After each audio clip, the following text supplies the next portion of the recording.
دیکھنے سننے والوں کا نام کا سلام پہنچے۔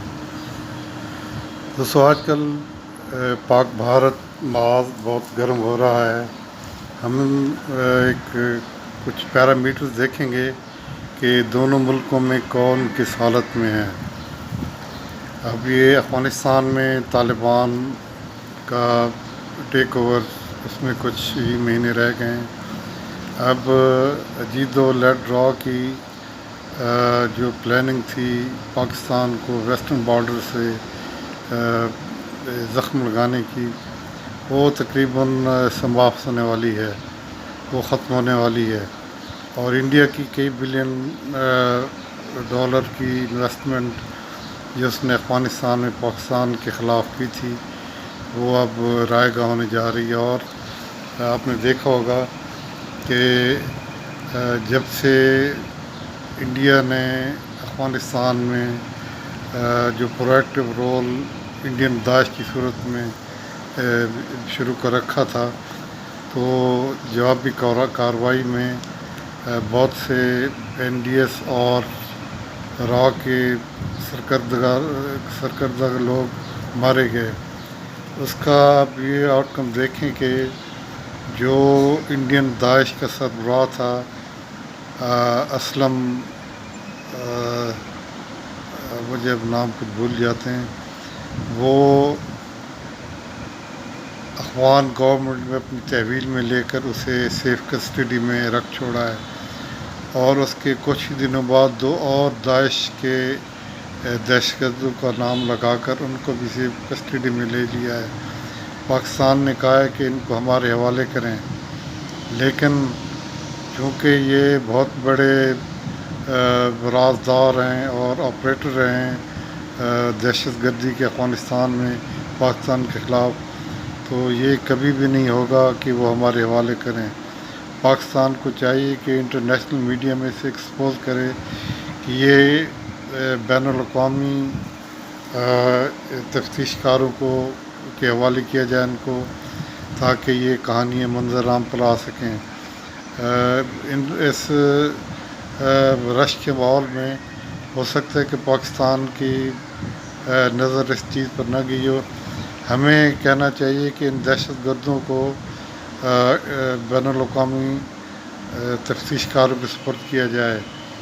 اب یہاں پر کیا ہوگا، اگر یہ تحریک زور پکڑ گئی تو پھر انڈین را ان کو مروا دے گی، جیسے اجمل قصاب کو اس نے پاکستان سے تفتیش کرنے کی اجازت نہیں دی تھی اور نہ ہی کسی انٹرنیشنل میڈیا کو، اور اس کو اس نے خود ہی پھانسی پر چڑھا دیا۔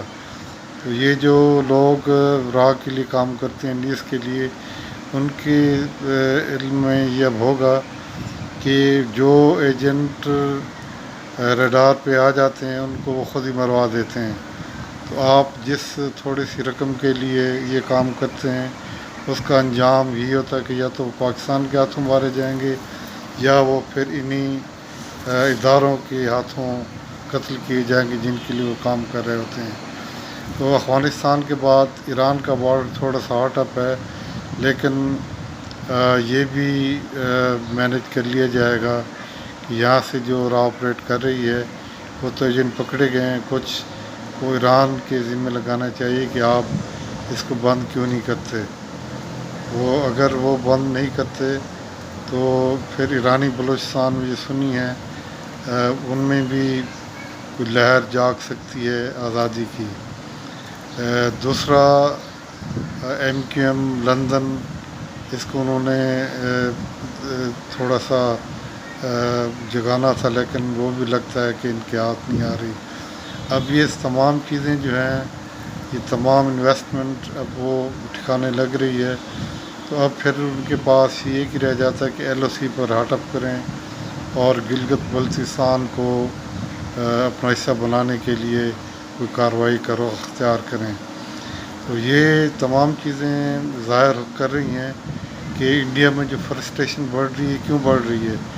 اب اگر آپ ایک بہت کامیاب انٹیلیجنس آپریٹر ہوتے ہیں، آپ کی کارروائیاں ہندی میں کہتے ہیں مہتوپورن ہوتی ہیں، بہت کامیاب ہوتی ہیں، تو پھر آپ کو چیخنے چلانے کی ضرورت نہیں پڑتی۔ یہ آپ اس وقت چیختے چلاتے ہیں جب آپ کو معلوم ہو رہا ہو کہ ہماری اندرونی حالت کیا ہے۔ اب حقیقت یہ ہے کہ کشمیر میں جو تحریک آزادی ہے یہ اس نے ایک خطرناک رخ اختیار کر لیا ہے، اور جوں جوں یہ سبزہ نکلے گا یہ تحریک اپنے جوبن پر پہنچتی جائے گی۔ تو آنے والے دنوں میں یہ ہندوستان کے لیے بہت تکلیف کا باعث ہوگی، اور جو چیزیں وہ پاکستان کے خلاف افغانستان میں اور ایران میں بیٹھ کر کرتا رہا ہے، اب اس کو بھگتانے کا وقت ان کے پاس آ گیا ہے۔ اب ان کو چیخنا چلانا نہیں چاہیے، دلیر جوانوں کی طرح برداشت کرنا چاہیے، مقابلہ کرنا چاہیے۔ اب ہم دیکھیں گے کہ ان کی برداشت کہاں تک ہے۔ تو جہاں تک گلگت بلتستان کا تعلق ہے، تو وہ جیسے وہ کہتے تھے نا ہم نے سرجیکل اسٹرائک کی ہے، سرجیکل اسٹرائک تو آپ نے کی تھی، پھر اس کا جو آپ راگ الاپتے رہے کہ ہم نے سرجیکل اسٹرائک کی ہے، اس کا انعام آپ کو کیا ملا؟ 2 طیارے آپ کے گرے، ایک ہیلی کاپٹر آپ نے خوف میں اپنا گرایا، اور ایک پائلٹ بھی پاکستان کے ہاتھوں پکڑوایا۔ یہ آپ کی سرجیکل اسٹرائک۔ اس کے بعد آپ کے جو میڈیا میں سرجیکل اسٹرائک کا جو کورس گایا جاتا تھا وہ بالکل ٹھپ ہو گیا۔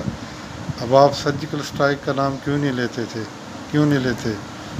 یہ اس طرح ہے کہ ایک پہلوان تھا، وہ بھی کہہ رہا تھا کہ میں نے فلاں کبڈی میں سرجیکل اسٹرائک لگانی ہے اپنے دشمن کو۔ تو دوست نے 4-5 دن بعد دنگل کے دیکھا تو اس کو پٹیاں بندھی ہوئی تھی، کہنے لگا تمہیں کیا ہوا؟ تو سرجیکل اسٹرائک تو نہیں کی؟ تو اس نے کہا سرجیکل اسٹرائک کی تھی، تو بس یہ میں ہڈیاں توڑوا بیٹھا ہوں۔ تو بھارتی سرجیکل اسٹرائک کی یہی حقیقت ہے کہ 2 جہاز گروا لیے، ایک پائلٹ پکڑوایا، اور خوف میں اپنا ہیلی کاپٹر مار گرایا۔ تو اب بھارت سرجیکل اسٹرائک کا نام کیوں نہیں لیتا؟ آپ کشمیر میں آئیں، آپ کی سواگت کریں گے، تو آپ فکر کیوں کرتے ہیں؟ آپ پہل تو کریں۔ ہمیں ہمارے مذہب میں پہل نہ کرنے کا حکم دیا گیا ہے، اور جب دشمن پہل کرے تو پھر ہمیں اس کہانی کو انجام تک پہنچانے کا حکم ہے۔ آپ آئیں، آپ کی سواگت کریں گے۔ آپ ذرا ہمت تو کریں، رونا چلانا نہیں ہے، نہ کسی کو پکارنا ہے، ہم کسی کو نہیں پکارتے۔ آپ بھی بنے رہیے، ہم آپ کا انتظار کر رہے ہیں۔